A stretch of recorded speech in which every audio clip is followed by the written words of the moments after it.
It's me, I'm the problem.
Should we wait for He was looking at you. Oh, yeah. You're gonna have to use your gavel. Might have to. Do it and do it. Come on, Michael.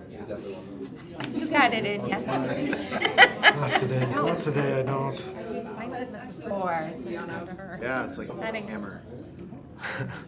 I could go get my bigger one. I have a finger. Bring me the hammer. That'd actually be.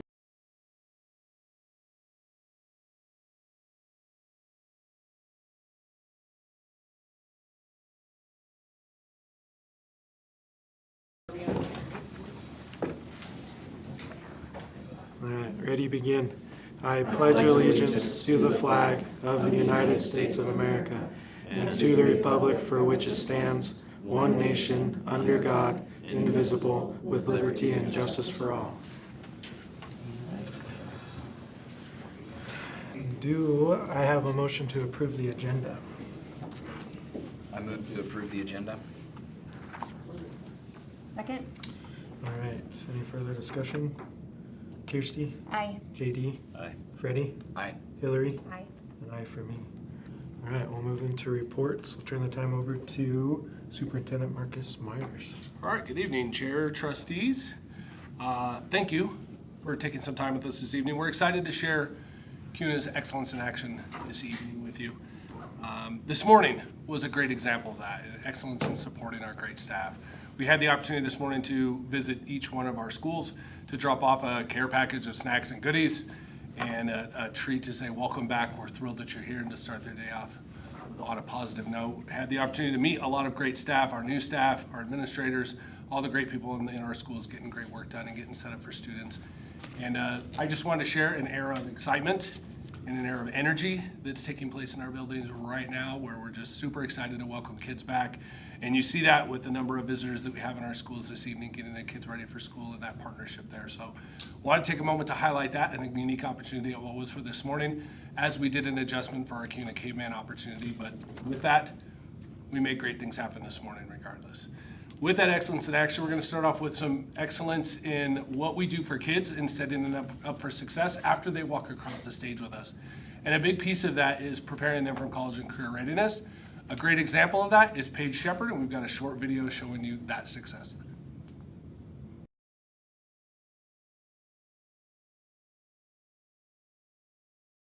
Kuna High grad Paige Shepard traded her graduation cap for a hard hat this summer to serve an externship that brought her home to Kuna High. I'm Paige Shepard and I graduated class of 2026. And this summer I've been with Benetton Construction visiting different job sites and learning about how everything comes together in a project. I have learned so much, but my favorite thing that I've learned is learning how everybody communicates together and just how a project gets done from start to finish. I went to school to Kuna and it's just really cool to see like everything getting fixed up, like things that I would complain about, like the AC. Paige appreciated her time in the Kuna School District and the opportunities it provided her to explore different career paths. I was really happy that Swan Falls was built whenever I was in school, because that means I got to take construction trades, and that also really helped me out because I didn't know what I wanted to do as a freshman. So I kind of took engineering, auto,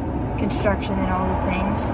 So just having those high school classes really helped me out, like kind of condense what I wanted to do. While in the Kuna School District, Paige completed the ACE mentorship program and earned herself a $6,000 scholarship, which she's putting to use this fall. I'm going to go to Boise State University for construction management, and this is a perfect opportunity to get me that learning experience and exposure to the construction world. Paige is one example of many. Some of those examples we heard today, where our students return to us and are members of our community. They're members of the district, and because they love what we do and love the connections and relationships they built and found success here, they've returned. And that's everything from our support staff in classrooms to teachers in our classrooms to administrators and those leading the work as we move forward. And that's just of what happens within the district. There were many stories, and many I heard during Kuna Days, in which people are so excited to tell us that they graduated from a program or they graduated from Kuna High School, and they were so excited to come back and support and be a member of that community and give back what they were able to get while they were here. So a great opportunity. Thank you for taking time to view that video. Another thing to celebrate is excellence in how we support kids. That doesn't stop over the summertime when we're not holding traditional school. It continues into summer extended learning opportunities. And Assistant Superintendent Jason Reddy is going to talk with us about those examples this evening. Chairman Thornton, trustees, a few things to report to you about cool things that happened this summer. First of all, we held our normal summer catch-up program for our middle schools and our high school. We had, in the middle school environment, we had 117 students attend, and they earned a combined of 154 credits that they made up that they wouldn't have normally earned during the regular session.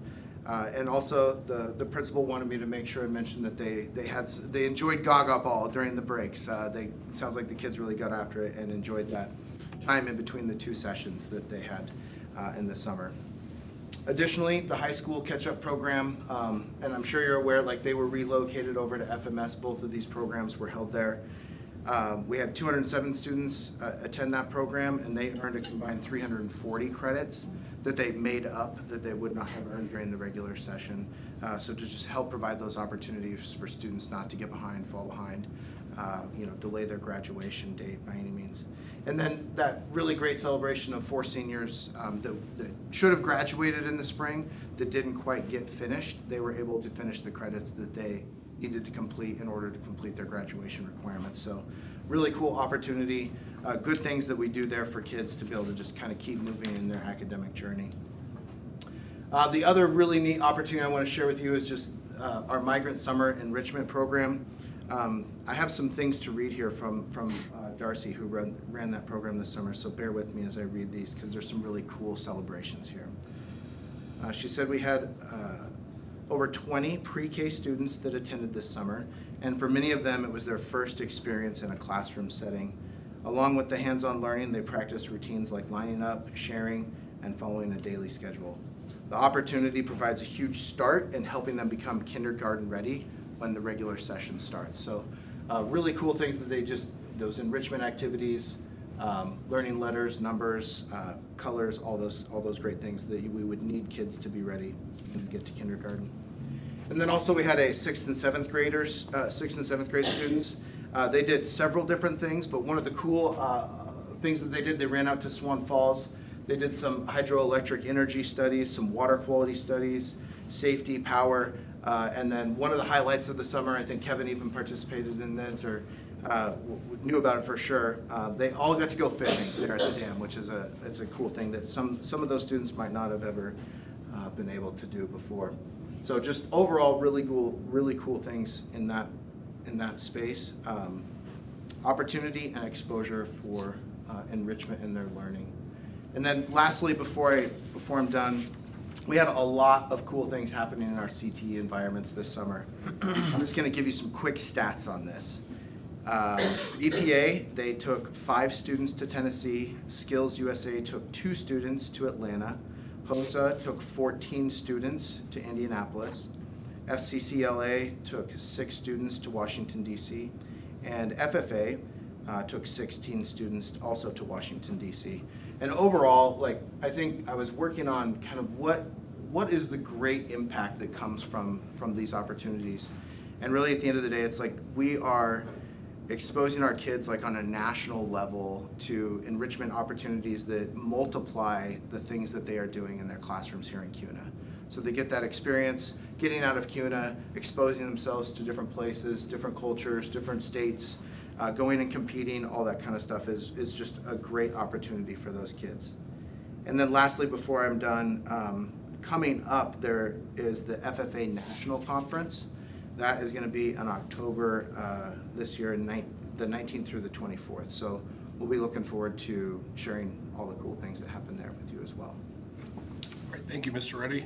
We're also celebrating excellence in athletics and activities. And over the course of the summer, some tremendous events occur. It takes a lot of hard work on both behalf of our coaches and coaching staff and our students, and there's much to celebrate with our excellence with athletics and activities. Assistant Superintendent Brian Graves is going to share some of that with us this evening. Yeah, Chairman and trustees, the only mistake I did is I asked Luke to give me information information from his coaches, and I didn't put very good parameters on it. So when I got it back, I didn't want to not celebrate the way they wanted us to, but I also knew I needed to keep this brief, and you'll see that Coach Bravo is very hard to keep brief. So our band obviously is one of our programs that we're super proud of. Skylar had over 100 strong for marching band coming up this fall. They started their summer about 2 weeks ago. Again, they had to start in Fremont, and then they had to start inside for most of it, but they were able to perform at Kuna Days Parade.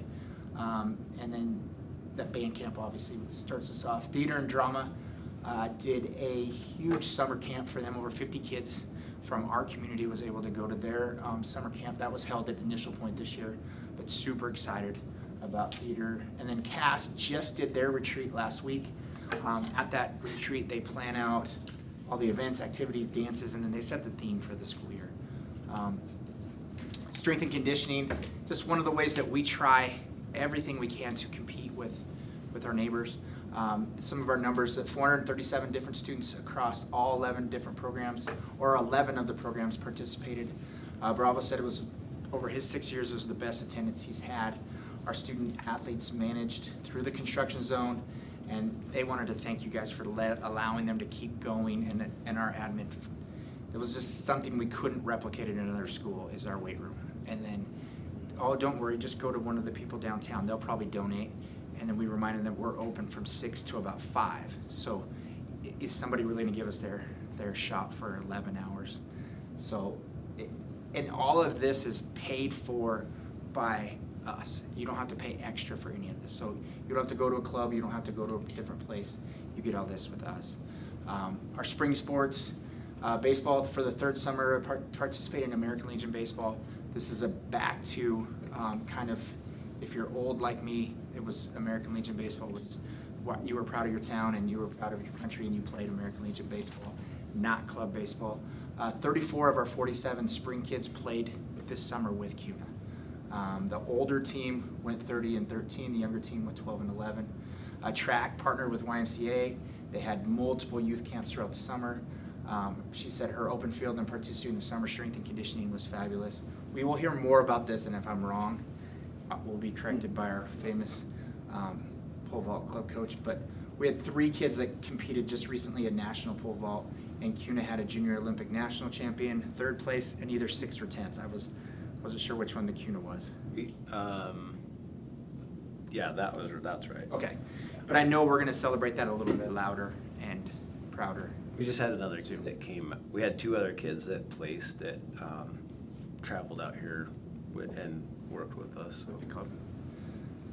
And then softball, we had a change in coaches, so one of our legends, Joe Kleffner, came back, and I just wanted to really say thank you that he volunteered his time, and I teased Joe, but he did volunteer his muscles out there on that field trying to bring it back for the new coach.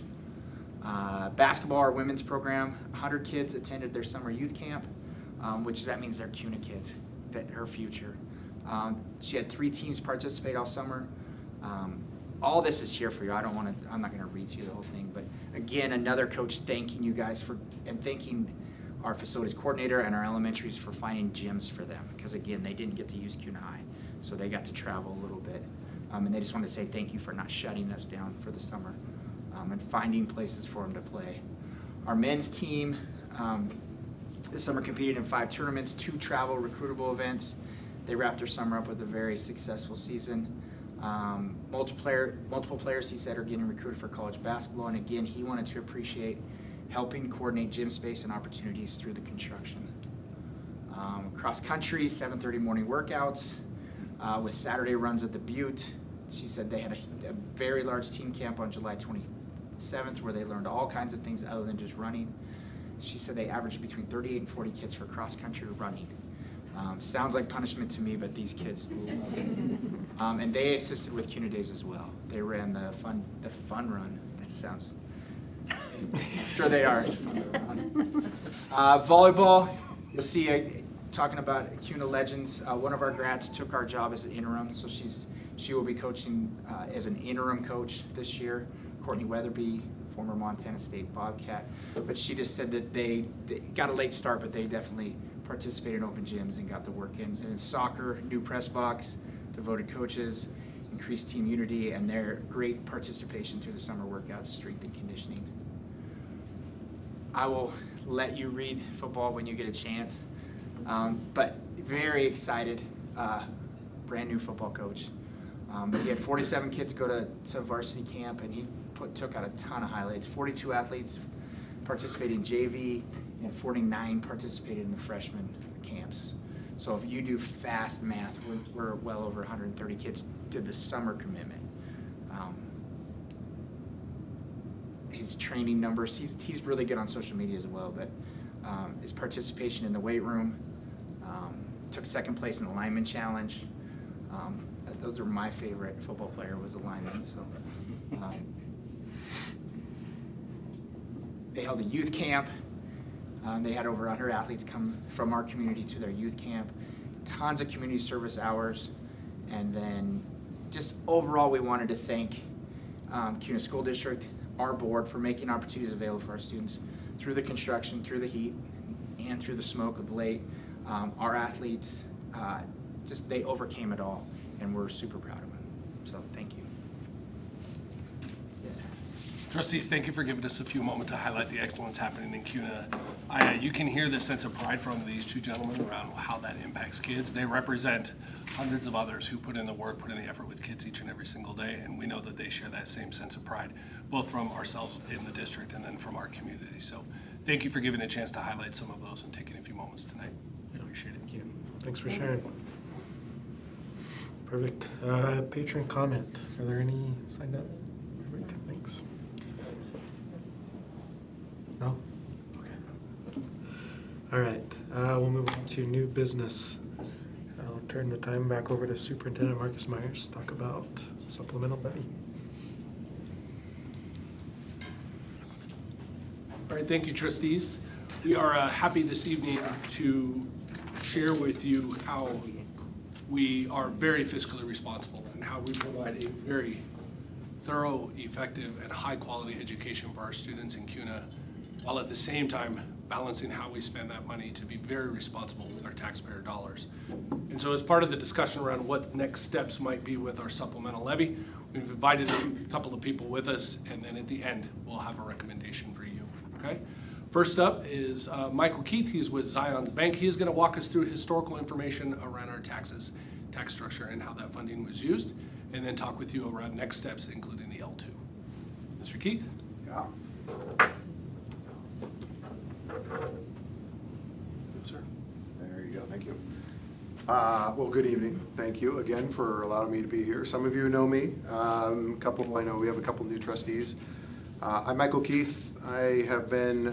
I've worked with the district actually for over 20 years in a couple different capacities over the last 5 years as the district's municipal or financial advisor, right? Which is really kind of around levy, tax planning, bonds, capital planning, kind of all those things. It's just kind of a partner to help you guys kind of think through, what are those tax impacts? How do we think about those? How do we do some kind of long-range planning? What is the tax cycle? All those things. And so some of this is, as Superintendent Myers kind of pointed out, just a little bit of a history on some of those things that were kind of outlined in terms of, what has the district done to manage taxes, right, and to bring tax rates down, and some of the additional programs that have also helped that along, right, and put you in the position that you are, today, to kind of talk about, potential, supplemental levy again. So with that, one of the things I just wanted to kind of reiterate are levies themselves, because sometimes this can be confusion for board members, sometimes this can be a confusion in the community. When we run something, there are 3 voted levies that a school district can do, right? You could have a bond levy. The district does have a bond levy.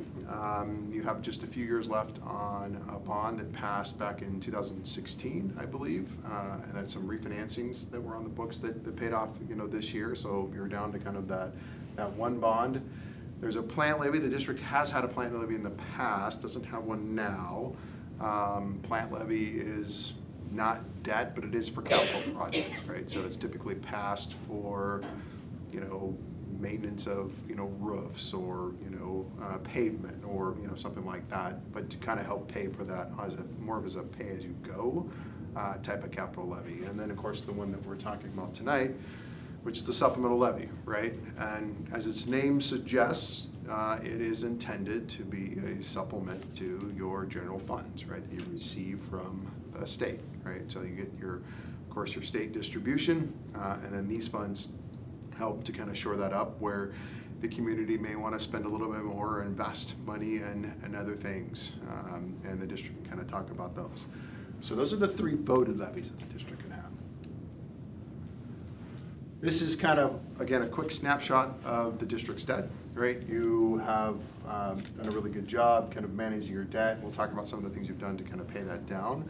But you have 2017 A and B, which is all part of that same authorization that's remaining. And so you've got one that's going to pay off in 2027, and then one that will pay off in 2032. So again, your debt only has a few years left in terms of what the district has on the books. And again, a testament to the district and how it's managed its finances over the last several years.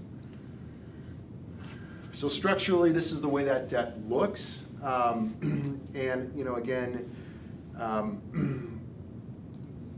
you see that kind of that 2032 payment where it goes from 2.8 million down to 680,000.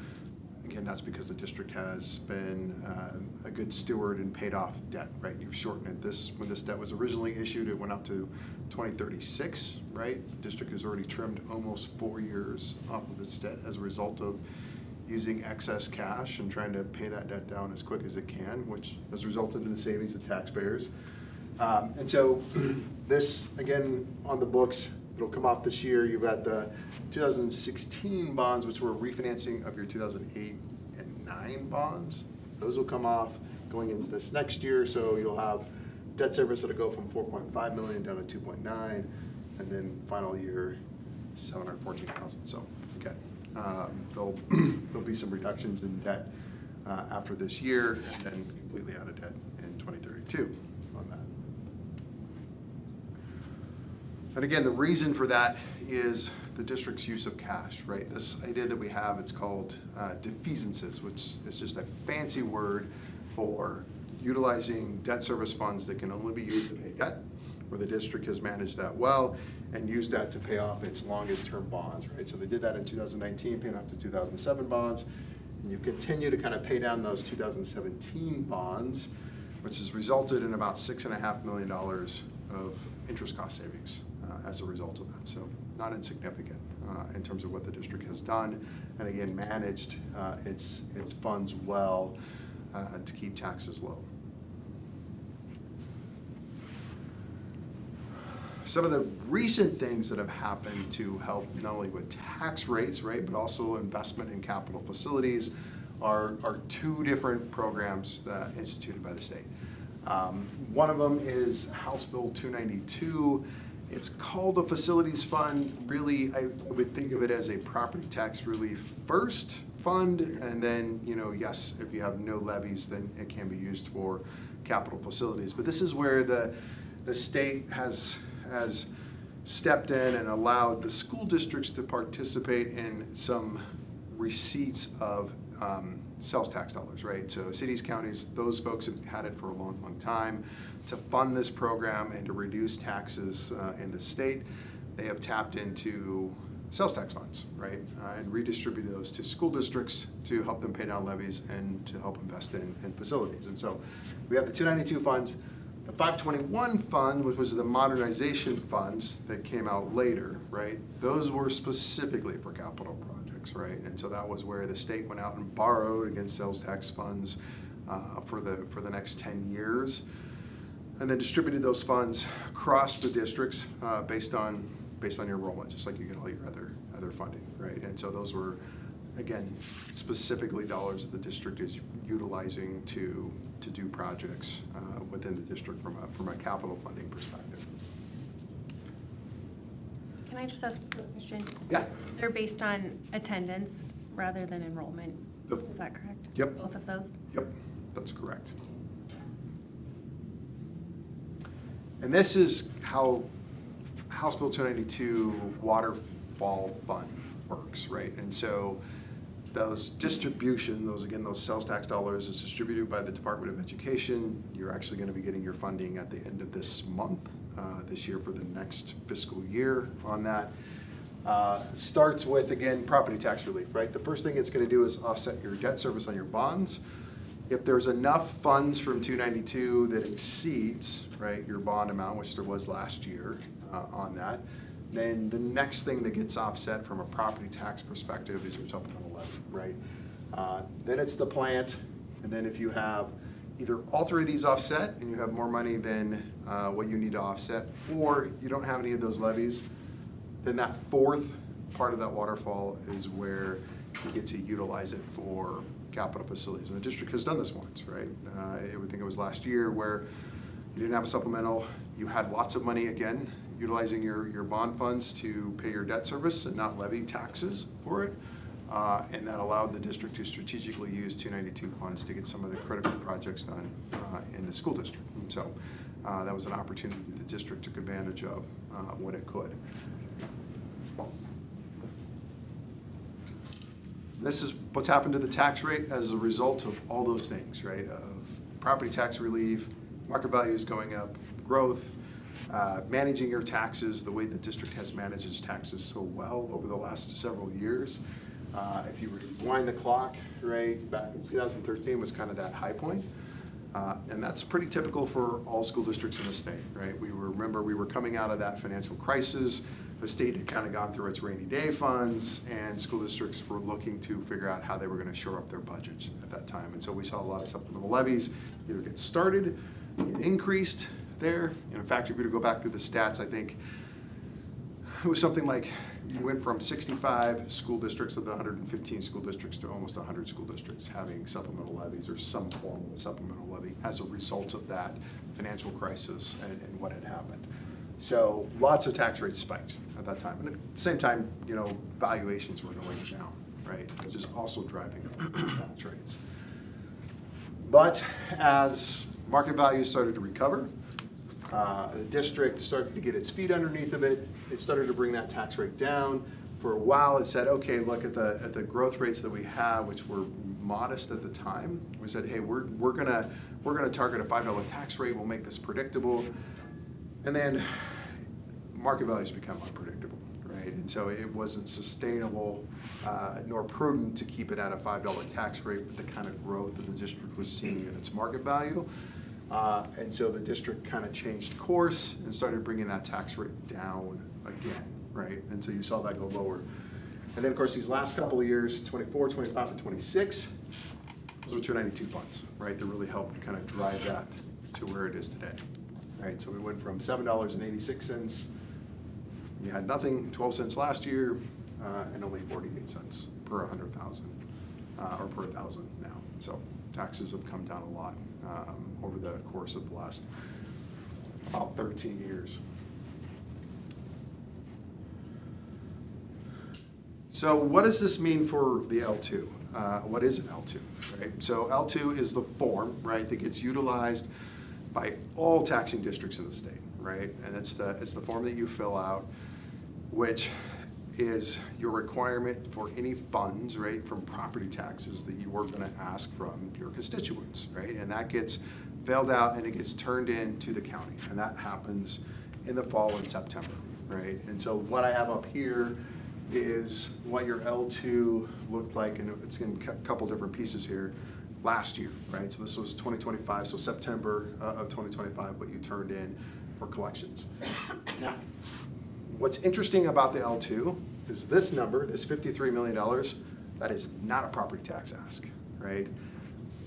The state likes to collect and the counties like to collect your total budget, right? So those funds here for folks in the room and for the Board of Trustees, this is all the dollars that come in from other sources, right? That's federal funding, that's your ADA, that's everything else that's coming in. That's not a property tax ask, right? That's not coming from property taxes.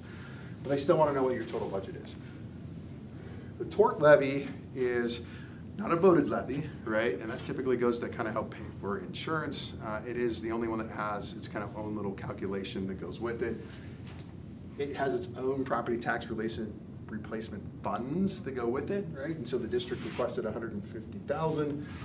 $110,000 came from property tax replacement, which gets distributed by the county, right? So this net number on the side, right, this $39,685, that's the ask, right? The total ask from taxpayers for the tort levy part of it. And if we dive a little deeper into what they call the exempt funds, and what exempt funds means is all other districts, such as cities, counties, are all subject to the 3% cap, right? And 8% overall. Your tort levy is the only one that has that calculation, right? Because school districts, all your other levies are voted levies, you don't have that same cap requirement that other cities, counties do. So that's what it means by exempt funds under that. It's exempt from that 3% cap calculation. So again, this is last year's numbers, right? The district requested funds, bond funds of $4.6 million, and of course your supplemental of $3.6, right? And that totaled an $8.2 million ask in terms of the revenue that you wanted to get from the property tax resources, right? Now, remember we talked about 292, right? 292 is that offset now that's going to replace those property taxes, and so here's the waterfall, right? The district received $5,073,000 from House Bill 292 funds last year as property tax offset or replacement, whatever you want to call it. So that covered all of your bond levy last year, that full $4.6 million, so the district didn't levy anything for its bond levy. And then another $450,000 went towards the supplemental levy, right? So you get to that right-hand side, zero was asked from taxpayers, right, for the bond levy, and only $3.1 million, $3.1.5 was asked for from actual taxpayers to pay the rest of that, that voted levy. So in total, you had 3,149. Remember, we had the 39,000 from a tort levy that was on the previous page. So the total ask last year was about 3.1. And if you were to rewind the clock, you know, the district used to be around $10 million in total ask from property taxes. So again, just to kind of put that into perspective for, you know, the community and for the board, that's how much taxes have come down by the district over the last several years as a result of that. So next steps, right, is to think about your next L2 that's going to come up, and we'll work with the district to kind of help you know, with that plan. We have here current values of $6.7 billion in total market value for the district. We have preliminary values that says that's going to go up to about $7.3 billion. That's not a final number yet. Accounting is done with its assessments.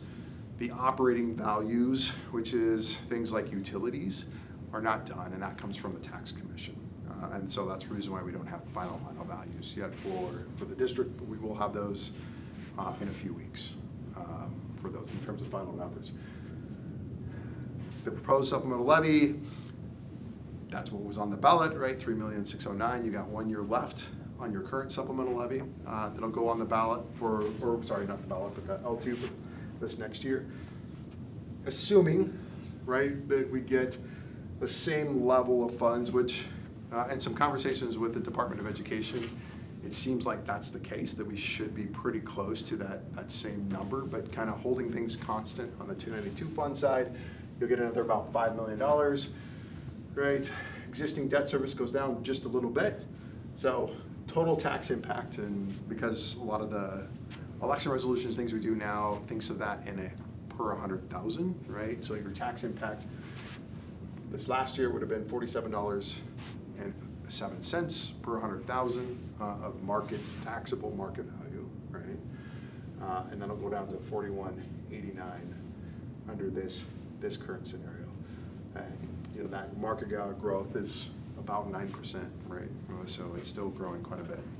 And not all that is from revaluation, right? This is some of that commercial stuff that you guys are seeing out here that's starting to hit the tax rolls out here. So this is for Marcus to talk about, But essentially, from here, you know, we'll work with the district. Like I said, that'll be due usually the first, sometimes the second week of September is when your L2 goes in, right? And that certification. And we'll make sure the district, you know, we get that done for you guys and get that reviewed. Any questions on anything that I kind of reviewed in terms of a historical preference before I turn it back over to Superintendent Myers? Okay, thank you guys, I appreciate it. Thank you. Thank you, Michael, for your partnership and support with Kuna School District. I appreciate it. This taxable income that we're talking about per 100,000 for 2026, that's with our current levy, and it was $47 per 100,000. And if we have that levy in 2027, it'll go down to 41. It goes down because the market value is coming down. Yeah. Right, so you're effectively taxing the same dollars, right? The same ask is gonna be on there. But if you think about some of that valuation is new valuation, right? That's more people you get to spread that tax rate over. So taxpayers are getting the benefit of that. Questions? All right. So let's talk about that prior ask before we talk about the new ask that we'll recommend to you tonight. Remember the prior ask, as reviewed by Michael, was that 2-year supplemental levy. It was approved by voters on November 5th, 2024. It provided exactly what was shown on the previous slide from Michael, that $3.6 million a year for 2 school years. What that was used for, it's about 43 teachers, 37 current teachers, and then the additional hiring of 6 more. So when you think through like what does that pay for and how much money does that equate to, that's that number right there in terms of salary and benefits for numbers of teachers. And then portions of that were used for student technology, the purpose of textbooks like our new adoption, and some of that work that happened in our elementary ELA. That current levy, again, like Michael described, will expire in June of 2027. And so we're going to bring forward a recommendation for you this evening, and I'm going to talk through around similar information around what that recommendation is, what that levy would support, and then talk with you about timeframes. And then Chelsea Porter from Holly Troxville is going to have a conversation around exactly what does that ballot language look like. Okay. So what it would do is maintain our current supplemental levy at exactly the same dollar amount. Not $1 more, not $1 less, it's the same amount. So we're maintaining, and that's the proposal. For the 27, 28, and 28, 29 school years, that replacement levy would truly support salaries and benefits. When you think through about how much and what does that pay for, it pays for about 40 teachers. It pays for about 30 coaching stipends. Remember, coaching positions are a stipend supplemental position in the Kuna School District. And it pays for about 1 school resource officer. That is, for that amount of money, that's what we would design in terms of exactly how much, what does that pay for our system. And then we'd be asking voters to renew the levy at the exact same amount as previously stated a couple of times at that $3,609,360 on the November 3rd, 2026 ballot. The communication around this is really around maintaining support while not increasing taxes, continuing with our focus on limiting taxpayer burden, being very fiscally responsible with the funding that we get from the state, from local, and from federal government, and wanting to make sure that we're being very fiscally responsible. Now the question is, well, how do you do that if you're asking for more when things cost more? What does that look like? Well, one, we've taken a very close look at our staffing models, and we'll continue to do so, and making sure that we're that we're hiring staff appropriately, placing them appropriately to meet the needs of our students. And so looking very carefully at that. Optimizing opportunities for supports for students, which really means prioritizing what we provide, what has the greatest impact and leverage on student performance, and how we create those opportunities for kids, and making some decisions around that. But again, it's about maintaining those opportunities for kids, on those that really have an impact on their achievement and the opportunities in the Kuna School District. It's about high quality instruction in all classrooms, and really about building a system of consistency around every one of our classrooms, so there are equal playing fields in terms of how students are taught, what we teach them, the strategies we use, both in first-time instruction and within intervention. And then short and long-range facility planning that does address the growth in the Kuna School District without undue burden on taxpayers. That means frequent analysis of our enrollment numbers. Please note that that is a daily conversation between Cabinet and I on where we're at in enrollment, growth trends, what that looks like, and a timeline over the next few years to really monitor that growth, to monitor enrollment, and see exactly where adjustments need to be made, and what that next step is for both short and long-term capital planning. It includes property value analysis of the properties that we do have. What is the value of those properties? How can those properties be used? Right now, we don't identify a need based on enrollment to jump right into those properties. So there's some decisions that we can make in the future, and of course we'll bring those to you in terms of properties that exist, the values of those, and what we can do to capitalize on some of the value of those properties, to use that to help us create funding opportunities for kids. Investment interest from state funding, that's really around of the revenue that we do have, and Michael spoke to this a little bit in terms of really leveraging interest of the revenues that we do have, capturing that, using our interest funding wisely, without spending what is in those interest-bearing accounts. And then lastly, we have a unique opportunity, and I think it's a great step forward in terms of short and long-term planning with Kuna School District's involvement in the City of Kuna Long Range Steering Committee. And I think that's important because it shows alignment of us as a community working together for what is the future of Kuna School District over the next 50 years. What does that look like in the next 3 years, 5 years, 10 years, 15 years with enrollment of students within the school district, but also with population growth within Kuna? And how do we align those plans in planning for growth so that we're all on the same page, so that as developers are having conversations with the city and the city is having conversations with us and we're having conversations with developers, we're all on the same page in terms of where is that next school, what is the need based upon enrollment, how do we fund that and pay for that using some of these strategies. And that long-term plan is something, of course, we'll bring forward to the trustees, knowing that we'll continue to monitor enrollment and make adjustments as need be as we move forward.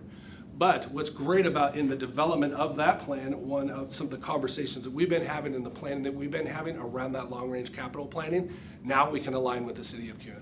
So that together we can use similar data, together we can use similar strategies, and we're having shared conversations around where are those next improvement areas going to be and what can we do. With that, I'd like to invite up Chelsea Porter from Holly Troxel. She's going to talk specifically about that resolution language and then a recommendation for you at the end. Thanks, Chelsea. Chairman, trustees, it's nice to see you guys. I feel like this is one of the boards now where it's like we have a pretty steady group of you for a long time. It's nice. As everybody has alluded to, I'm here with a resolution for a supplemental levy. I think you guys had this in your packet, and I always hate when we walk through the tax impact and then I come up here and show you different numbers. But that is what's required by the law, and so it is a little confusing. But in this resolution, if you scroll up just a tiny bit, you would see what would be the full form of the ballot. So we're listing, you know, the purpose of the ballot will be for salaries and benefits of teachers, coaches, school resource officers. It doesn't have quite the breakdown that Superintendent Myers just went over, but that's what patrons would see for a total of the 3/6 a year. Shall the Board of Trustees be authorized to levy this amount per year? This next sentence is statutorily required. The estimated average annual cost to the taxpayer on the proposed levy is a tax of $53.64 per 100,000 of taxable assessed value based on current conditions. Part of the reason this number is different than what Michael just showed you is because it is based on the most recent current conditions, which is September values. So almost a year later. That's the kind of unfortunate timing of this election, is you have to use the most recent. And you cannot take into account state funds that are going to offset. So if you were running a bond, for example, you could maybe levy nothing out of that bond levy because those state facility funds would account for all of it, but you still have to tell the taxpayers what it would cost if you did not receive those funds. And so that is kind of the unfortunate situation that districts are in right now, because this is statutorily required. The second sentence is not required, but if you want to say that you're replacing an existing levy, you have to do so verbatim with this sentence. And so it replaces one that currently costs $53.64. If patrons went and got their tax bill, it would not show that that's what it was. But you do get to say that if this is approved, they shouldn't expect their taxes to go up. for this specific levy, that is true. There just has to be kind of that communication amongst you guys and your patrons prior, giving the bit more detail that has been walked through. But this is what the state requires you say, and I do feel like recently supplemental levies that are renewing existing ones have had pretty good success. And to be honest, now that we've been in this situation for, I don't know, 4 or 5 years of constantly having the ballot be confusing, I do think people are starting to listen to the district's communications in advance of walking into the polling places. And so I'm just encouraged to, get that message out, and rely less on the actual language that's in the ballot. But this resolution, should you choose to move forward with it tonight, sets forth, the form of the official ballot. It also sets forth the form of the notice, and we put those both in there because if you do approve this, you authorize us and your administration, mainly Allison, to work with the various counties to get these. We'll get proofs, we'll review them and make sure that they're all set. That has to be submitted by the 28th of this month. And then they'll run the notices as they do, and you guys can get your communication out to your patrons. So that is the action item in front of you tonight. I'm happy to answer any questions. Otherwise, I would turn it back over to you. Questions? I have a question, Yes. but I'm not sure who to ask. Whoever can answer it, maybe. So if we're asking for the exact same amount of money as we did last year, say your house is worth $200,000 in the 2026 assessment, it will likely be worth more in the 2027 assessment. So you should pay less in taxes because of the overall, because we're asking for the same amount of money and then it's spread out among a greater taxable assessed value. Is that correct? Yeah, Michael will answer it more Two different eloquently. concepts there. Okay. So if we just focus on the house value, right, and the house values, if it was just residential values and they go up, your tax rate goes down by the same amount, right? And so if taking out the additional growth that we have, that we talked about in my slide, they would just pay the same, right? You would have a higher market value, but a lower tax rate that offsets it. Now that's not perfect, right? Because what ends up happening is certain parts of town may get assessed more than other sides of town. And the other thing that's been unfortunate over the last several years that some homeowners have experienced is commercial values are not increasing at the same pace that home values are, right? And so there is some redistribution of taxes that sometimes happens. Now, with the other growth that's happening in here, that's correct, right? So when we add to the market value, right, we're growing that pie. We're growing how many people are gonna outpay that same tax. So that's correct, right? So for now, if you build a new commercial property or new homes get built, right, that's adding to the tax value. Now we're spreading that over. That does bring those taxes down for current residents that are here. I would also say too that because of how Michael showed that your guys' bonds, some of them are gonna fall off. So you're gonna get the same amount of money from the state, but you're gonna have less to levy, so that's gonna reduce the taxes overall too. Again, not what you can put on the ballot for this, but the overall picture is gonna be much less based on the fact that you guys are losing those. Thank you. Yes. Thank you, Chelsea. I just want to highlight on something really quickly before there's an action and any further questions from you. And Kelsey mentioned communications with patrons prior. I think that's an important point, and I want you to know and our patrons to know that there is a large communications plan that Allison and I have had conversations in partnership with Cabinet and us working together to really work to share this as cleanly as possible. I think the bottom line behind all of it was a line in one of the slides right there, which in a world where everything costs more, we are working very hard and not creating systems where education costs more. We're working very hard with taxpayer dollars to be prudent with that and to be very responsible for that and how we do that. And that will of course be part of our communication plan, including the detailed questions that we'll be able to provide to our patrons. With that, trustees, we're happy to address any further questions you may have. At this time, though, It's an action for you, and we have some of that proposed motion language up there, should you choose to do so. Well, so to go back on what you're talking about with communication, so the last time that we did this, we put a lot of time and effort into communicating with the community. So I would like to know are we gonna do the same thing? Like, I know we went out and did trustee interviews, which was actually really impactful, I think, for our community.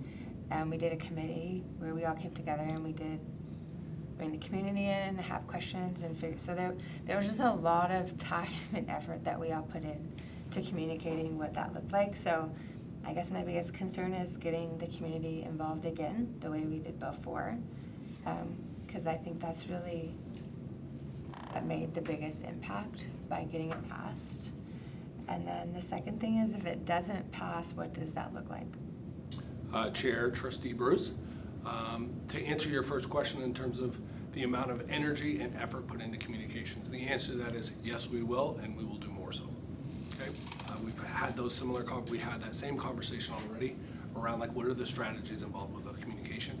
So everything that you mentioned in there, yes, we will, and in addition to that, we'll have some additional strategies. And of course, we'll keep you updated on what that looks like. It's important, and we want to move forward to make sure that everybody's well informed so they can make an informed decision when they go to the ballot box. The second question that is, what happens if? Well, there's a few conversations around that. One is, I showed a slide in terms of like what that's paid for and what it's used for. We'll need to come back with some additional planning. If it doesn't happen, what is the plan B? What does that look like? I think that, of course, will include with that same communications group, with that same, like what does that look like if it were to happen? We have talked through a plan B. What are we going to do if? Which is why it was important to talk about exactly what does that pay for and what does that look like, while we continue to create really great systems and education for kids, knowing that we've got less funds to do it with, and what might we do. So please know that there is a plan B involved in that. We're going to work really hard to move forward with an action that you decide, whatever you decide to do this evening, but know that that has been part of the discussion and part of the planning, and we will be prepared for that.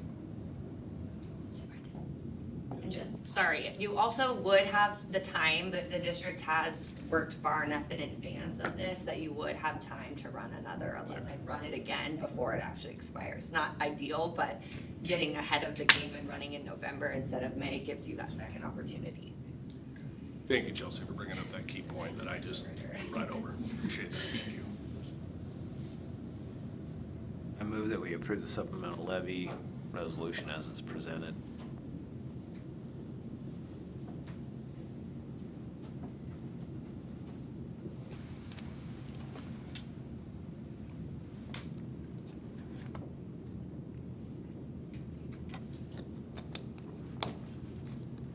I will second that.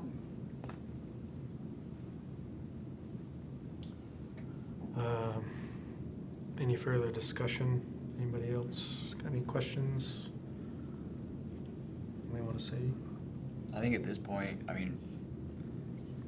think we need to put it out there for the community to decide, right? I think that if the community feels like we're not using our funds properly or that the supplemental levy isn't necessary, they'll let us know by how they vote. And then we need to come back with if it doesn't go through, to Superintendent Meyer's point, we need to come back with a plan of how do we work with the funds that we do have, and I think we put it in, I think we put it in the hands of the community to make the decision, and then we work within the bounds that the community has given us. So I'm in agreement that we move forward with this and let the community have their voice. I just think that too. We just need to make sure we're all involved and that we're communicating and just a part of the levy process. I feel like it's a really reasonable ask. We're not being extravagant here. Like it's a reasonable number. And I think we all know how much more money everything costs. If you just go to the grocery store, you know that, or try to buy a car or gas or anything really. And so I think to keep the same budget is saying we're already going to be, making some choices by that, with that number. So I think it's frugal. Okay, perfect. Vote. Kirsty. Aye. JD. Aye. Freddie. Aye. Hillary. Aye.